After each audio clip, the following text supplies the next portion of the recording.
Ryan, same question to you. What benefits and positives have you seen in all of this time?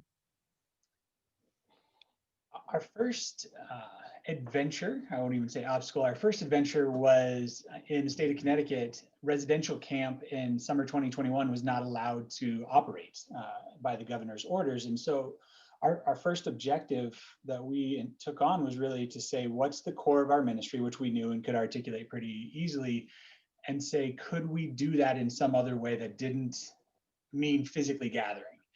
And so we have a wonderful core of volunteers. Actually, Andrew is one of those core volunteers and has been on staff in the past. So we engaged both of those communities, our volunteers and our staff, and said, how are you willing to be a part of this community? And so we looked at what we call our Silver Lake loves: love God, love yourself, love your neighbor, and love creation, and centered 4 weeks of programming at home around those loves.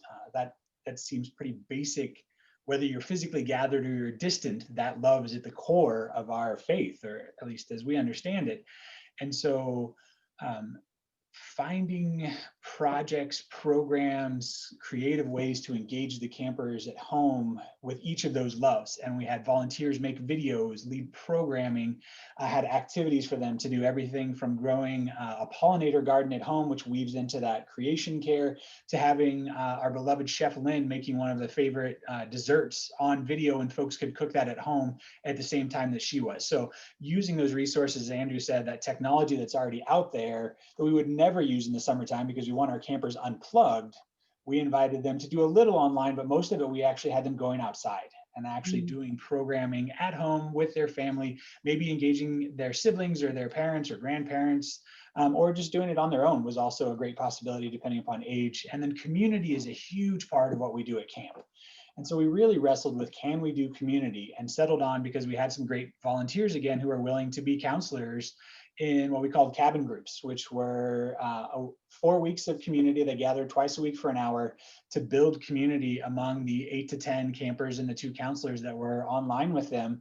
And by the end of the week, the great example of the way the community really formed, one of the campers was trying to come up with more Silver Lake loves so that the programming could go on longer. Because if there were more than 4, we couldn't stop at the end of 4 weeks because we'd need to do all the Silver Lake loves.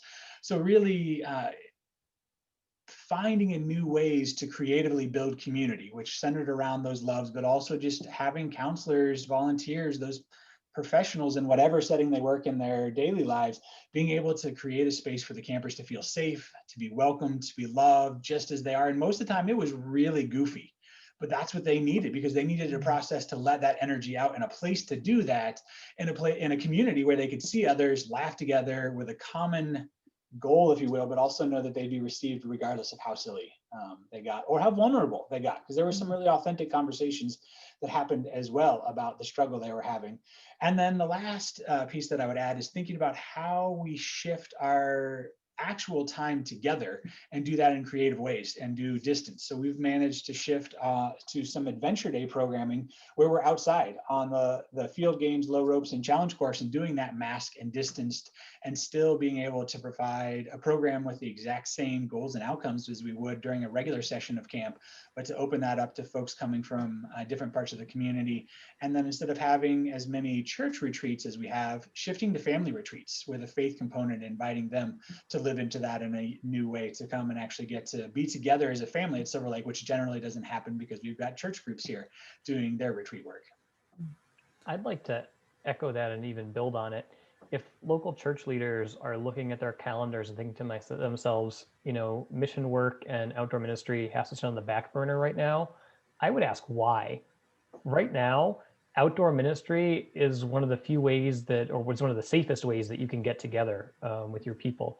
So if you're able to get outside and talk about the experience of creation and our outdoors and the work of protecting it and caring for it on a hike or on a outdoor sort of service day or something like that, I think that's a really powerful thing that our churches should be doing.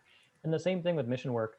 Human needs are at an all-time high right now, being exacerbated by this pandemic. And so if we're not being cognizant of how our communities are changing and how our churches need to be responding to those, we're not doing our due diligence as ministers to our wider community. And as Andrew talked about earlier, you can do mission work at your outdoor ministry settings too. And so that's another place to combine that extra safe and still do that work in community building together. Yeah, thank you.